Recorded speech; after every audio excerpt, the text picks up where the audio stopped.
welcome to Great Day Hollywood. We have a very fun show for all of you because the one and only Jason Biggs is here. I love Jason. He is one of my favorites. So let's go ahead and bring him right on out. You know, it has been 25 years since Jason's iconic pie scene in the 1999 film American Pie, and the movie remains a pop culture staple. So to celebrate the 25th anniversary of this iconic film and his breakthrough role, Jason joins us live in Los Angeles, bringing pie lovers a new spin on an old classic with a new apple pie flavor and a reimagined family-friendly pie scene. Oh, yes. Good morning, Jason. Nice to see you. Hi. Good morning, Noah. Nice to see you. How's everything? Everything's going great. How have you been? I'm sure a busy bee, right?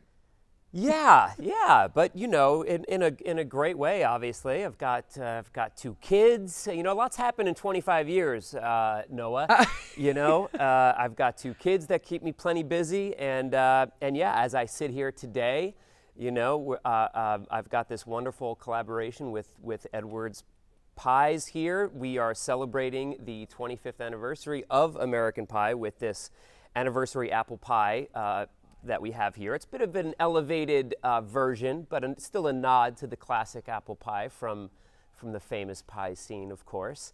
But yeah, 25 years. Can you believe it, Noah? 25 years?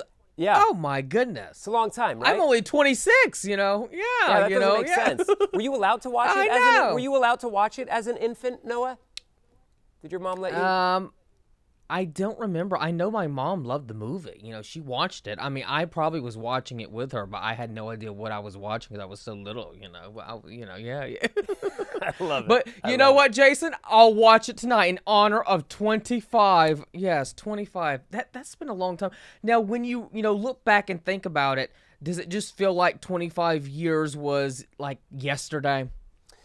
Yes and no. You know, yeah, it sounds cliched. On the one hand, it does feel like yesterday, and on the other hand, so much life has happened, and my life has changed so much, and you know, certainly parenting is a big part of that.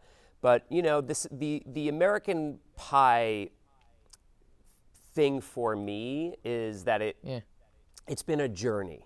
And it continues to be a journey. It's something I'm still on. And, you know, I've realized, first of all, with 25 years of perspective, I've realized that this kind of role does not come along very often, if at all. The opportunity to do multiple movies in a franchise, but most especially one that connects with fans like this. You know, I to this day have people come up to me who want to talk to me about the movie, who tell me what character they thought they were, most like, quoting lines, talking about scenes. It's connected with fans in such a real way, and now 25 years later with a whole new generation of fans. And so, the last movie that we did was over 12 years ago. And so to continue the journey for me with this partnership with Edwards, and making this anniversary apple pie to celebrate the 25th anniversary is just amazing because, and we did this commercial, you mentioned this spot earlier, which is a reimagined take on the pie scene. So I'm essentially... Yeah, talk to us about that. Yeah, so I'm essentially playing the dad role, the Eugene Levy role in this. We've kind of, flipped it on its head. And yeah, it was just great. I came up with this idea. I thought, it'd be so much fun if I could now play the dad. I am a dad in real life, and I've actually spent quite a bit of time with Eugene over the last year or two. I've seen him a lot, and it's really wild now to talk to Eugene in the context of now me being a dad, and obviously my real dad as well. We have this conversation, but seeing Eugene and talking to him about the movie and how far we've all come, it made me think that if I were to be able to do this scene, it'd be something that I think would really connect with fans. And so far, it really has. And Edwards has been the perfect partner, and they were more than willing to develop this idea with me. And more importantly, they came up with a whole new apple pie here. It's an I know, it elevated looks take. amazing. So, Look Noah, at this. can I tell you about this pie? Have you tried it? I have I clearly have not opened it because I wanted to keep it looking beautiful For the shot. viewers at home. I Yes, understand- but I'm gonna dig into it and pie myself in the face. No, I'm kidding. Well, listen, try it first, and then you can pie yourself in the face with the rest of it. But listen, it's crazy. It's got this vanilla cookie crust. It's got spiced apple pie compote, white chocolate cream on the top, because of course Edwards is the largest frozen cream pie brand in America here. So we've got that. We've got some gold flakes. We've got salted caramel. Now it is pretty amazing. I mean, It's amazing. It's a pretty special one. It's really good. And by the way, real quick, how can the fans get involved? Because fans are going to be like, Jason, how can I get myself this delicious apple pie? Thank you for asking, Noah. So they can go to pieloversunite.com, and they can enter to win not only this amazing Edwards Apple Anniversary pie, but also American Pie memorabilia signed by myself, signed by the rest of the cast. We've got scripts, posters, all kinds of fun stuff, and original ticket stubs, which is very cool. But most importantly, you can try this incredible pie. So there's a very limited number. So go to pieloversunite.com from now until June 26th, Noah. From the passion fruit that we did last year, I have your autograph, and we hung it up somewhere in the set. I don't see it right now. How dare they take it down, Jason? That's weird. It's somewhere around here. I know. How dare they do that? I don't know how they didn't. We will put it back up. They didn't preserve it in bronze and keep it right in the middle of the set forever. But okay, bygones. Jason, it's been so nice to see you once again, buddy. You are just one of my favorite guests, and I always love when we get to do this. I can't wait to see what you'll do next time with Edwards. So thank you so much for coming back on the show, and it's always such a delight to chat with you. Same, Noah. Thank you so much. Appreciate you, man. Thank you. For a summer getaway road trip, there are small towns near major airport hubs like Houston that can offer a great escape for anyone looking for a quaint or unique adventure. Joining us right now today is travel expert Jennifer Weatherhead, who is in the Woodlands, Texas, to share some of the many opportunities that make the Lone Star State so special. Listen to this, you guys. Jennifer has visited more than 70 countries. What? And today she's teaming up with Travel Texas. Welcome, Jennifer. Look at you, always on the go traveling. Hi. Hi, thanks so much for having me. Yes, my pleasure. You too. So first off, Jennifer, where are you at right now? Because it looks amazing. Look at you. I know it is amazing. I am here at the Woodlands Resort near Houston, and I just finished up a 5-day trip around Texas that I'm so excited to tell you about. But the Woodlands itself is such a dynamic destination. They have live music, shopping, dining, public art, so much natural beauty. So there's a lot to get into here. Oh, a fun place to go and visit with the family for the summertime. So Jennifer, tell us about the Woodlands and why it's so special. Yeah, so it's called the Woodlands because it sits on 28,000 tree-filled acres. You are not going to find a place with more beautiful scenery than here. And it's also such an exciting time to be here because the Woodlands, they're celebrating its 50th anniversary in 2024. The George Bush Intercontinental Airport is just 30 minutes away, so it's super close. You're going to find amazing restaurants here, plus the Woodlands is very walkable. They even have a free trolley that will take you from place to place. And don't forget the outdoor pavilion here. It's incredible. It hosts amazing acts like Imagine Dragons, Noah Khan. It's really a great spot to be, but we do have a couple of other places to talk about in Texas too. Oh my gosh, I love Imagine Dragons. I could listen to them all day long, Jennifer. But tell us about your trip through Texas so far, because it seems like you've had a really fun time, right? Oh, such a fun time. And I just got back from the town of Round Top, and this is the halfway point between Austin and Houston. So it's a quick and easy drive. And I think it's just this quintessential Texas destination. It's really renowned as an escape for creatives and world wanderers who are on the hunt for discovery. They have beautiful hotels here. There's one called the Hotel Lulu. It has a great restaurant. the Wander Inn. I stayed there. They give you fresh hot biscuits every morning for breakfast. And they also have the Frenchy Boutique Hotel. So you have historic farmhouses, swanky boutique hotels, or cozy retreats, and they all have 5-star amenities. But everything here, including shopping and restaurants in Round Top, it all comes with a little bit of vintage charm.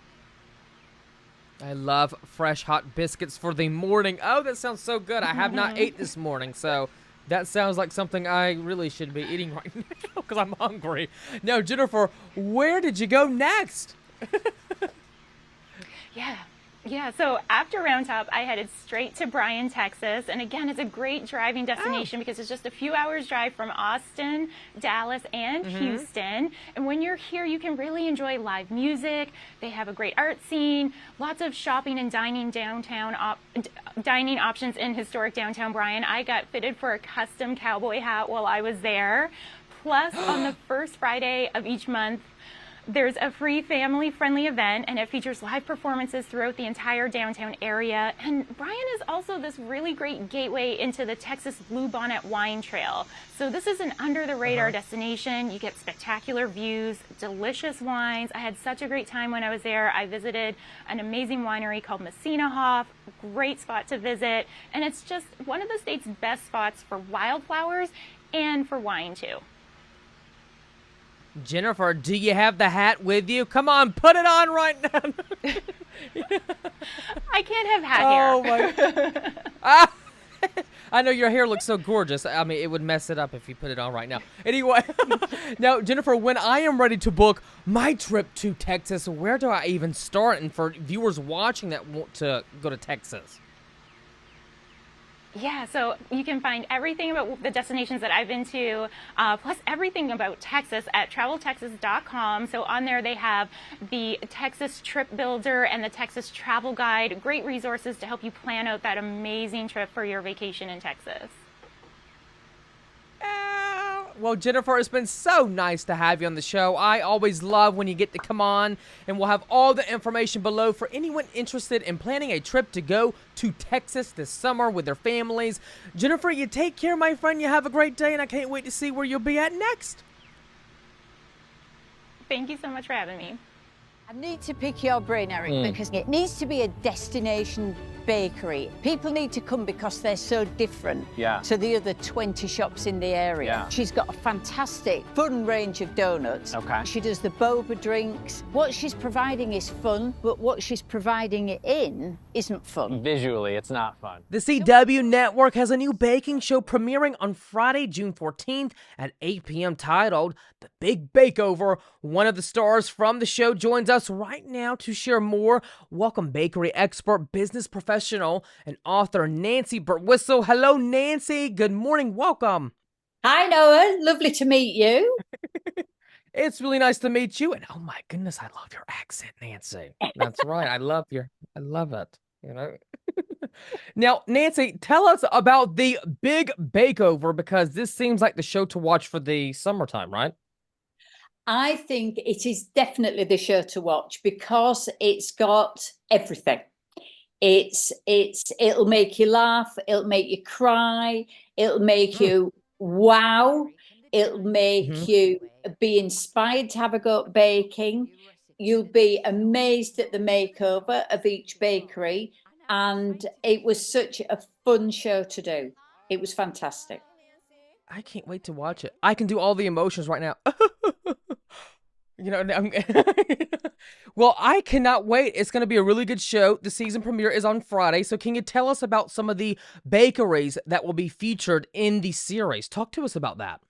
Yeah, well, we've got 6 episodes, 6 different bakeries, very different bakeries. I expected there to be some similarities. They're all quite different. And the backstory, full of emotion, heart-wrenching backstories in each and every one. It was great to meet those bakers. They were absolutely passionate about their craft. Nobody wanted to fail. But the problem was they were too near to the problems. Do you know what I mean, Noah? They were, I think when you go to work every day and you're doing the same thing, but, you know, the businesses were failing. And I think it just needed fresh eyes to come in and say, have you thought about this? Have you thought about that? Maybe their equipment wasn't up to speed, or it really is a fantastic family show. Now, was there anything that really surprised you when visiting these bakeries, which, we'll see in the show? What surprised me, I think, was the commitment from the baker owners. There wasn't anybody that was sort of, well, I don't really care. I'm not really, it didn't bother me. They were all absolutely just help me, because this is what I want to do. I don't want to do anything else. This is what I want to do. I want to be a baker. And they could all bake. It wasn't as though they couldn't bake. They were so good at their craft, but maybe they just needed to expand a little bit, expand what they did. But it really is a fun program. Well, Nancy, I am super pumped for this. The Big Bakeover series premiere is on Friday at 8 p.m. on the CW network. Thank you so much, Nancy, for coming on the show. Nice to meet you, and best of luck with everything. Thank you very much. June is National Migraine Month. Here to share insights on the causes of headaches and offer tips on treatment options and prevention strategies is Dr. Steve Knauf. Welcome, Dr. Knauf. Nice to have you on the show. Hey, good morning, Noah. Thank you. It is so nice to have you on the show. So first off, Dr. Knauf, what are some common causes of migraines and headaches? Talk to us about that. Yeah, unfortunately, when it comes to headaches and migraines, it can be caused by a wide variety of issues, which can be very frustrating for people that suffer from these kind of symptoms. It can range from things like genetic predisposition, where they just run in your family. It can be caused by poor or irregular sleep. It can be dietary things like chocolate and caffeine are really common triggers for headaches and migraines. Or it could just be physical stress that we go through on our day-to-day. I'm sitting right now. Keeping a good posture is really important so that it doesn't put stress on your upper back or neck. Some folks work really physical jobs. All of these things can trigger headaches and migraines, and sometimes it can be really hard to pinpoint what exactly is the cause. Now, doctor, how can chiropractic care help alleviate migraines and headaches? Chiropractic care is really all about helping your body be better at handling all the stress that we throw at it in our day-to-day. So whether it's physical stress from our jobs or lives or hobbies, it could be mental stress from deadlines or financial issues. It could even be chemical stress from the things that we eat or ingest. Chiropractic is really about optimizing your nervous system so that it can recognize and respond to all of the stress that we throw at our body. Now, long-term regular care can have benefits for people who have headaches. It can help reduce pain and discomfort. It can ease neck and back tension, reduce inflammation. And some patients even see that they can start to reduce how often they use over-the-counter medications like Advil or Tylenol. Now, what are some tips to prevent or help headaches once they have started? Because I will always take Tylenol when I have a headache, but that's, not always so great to use. Yeah, I am so thankful to not deal with headaches or migraines because the patients that come in, it's miserable for them. It like just takes days out of their lives where they are not spending time with family or friends or at work. So just a couple of tips and tricks. One, we always recommend talk to your chiropractor first, because there's a wide variety of things that could be going on. They'll be able to help you pinpoint and give you specific things to do. But for general headaches and migraines, some things that you might try is prioritize sleep. We are all really terrible sleepers, and we should be getting 7 or 8 hours of sleep every night. You can engage in relaxing activities like yoga or meditation. Breath work is becoming more popular and common to help just kind of calm the whole body down, relax your nervous system so that it can start to heal your body. And the final piece is just reduce overstimulation. We're constantly exposing ourselves to things that ramp up our nervous systems, things like our cell phones, our laptops, TV screens, try to reduce some of that usage or reduce it at the end of the day so that your body can, again, just kind of calm down and start repairing itself. These things might help. That is a really good point that you made. Screen time can really put on the migraine, the headache. Why is that? Why do you think that is? You know, using a screen or a tablet mobile device, because some people watching might be like, looking at my phone's going to cause me to have a headache, but I think there's something involved within the screen that can, you know, make you have a headache, right? Yeah, there's a couple of prevailing thoughts. There's still studies around what exactly is this doing. I mean, you think about use of cell phones, that's really only just started to really become prevalent in maybe the last 5-10 years. It's a new thing for us. So some of the current thinking is it's just a postural thing. If you think about how you use your cell phone, a lot of us are using it, you know, down here and we're hunched over. Right. Our head is way forward and it puts a lot of stress. That's not a good look for anybody, and that can cause a lot of issues. The other thing is, you know, just the screen itself. We're starting to learn a lot about blue light and its impact on the nervous system and how it throws off your sleeping patterns and circadian rhythms, and it's really an interesting area, and certainly trying things like blue light blockers, watching your posture. These are all things worth trying if you suffer from headaches and migraines. This has been such a great, informative conversation. Dr. Knauf, thank you so much for coming on Great Day Hollywood. Tell us now where we should go to learn more information about everything that we have discussed. It's pretty easy. For more information, you can visit thejoint.com. thejoint.com. We'll have all the information below. Dr. Knauf, thank you so much for coming on the show once again. You take care. You have a great day and have a nice summer with your family or friends, however you celebrate. Thank you. You as well. Thank you all so much for watching us today. I hope you enjoyed the show, and we'll see you back here on Friday for our summer backyard show. Yes, in my backyard. I'll see you then. Have a good day. Bye-bye.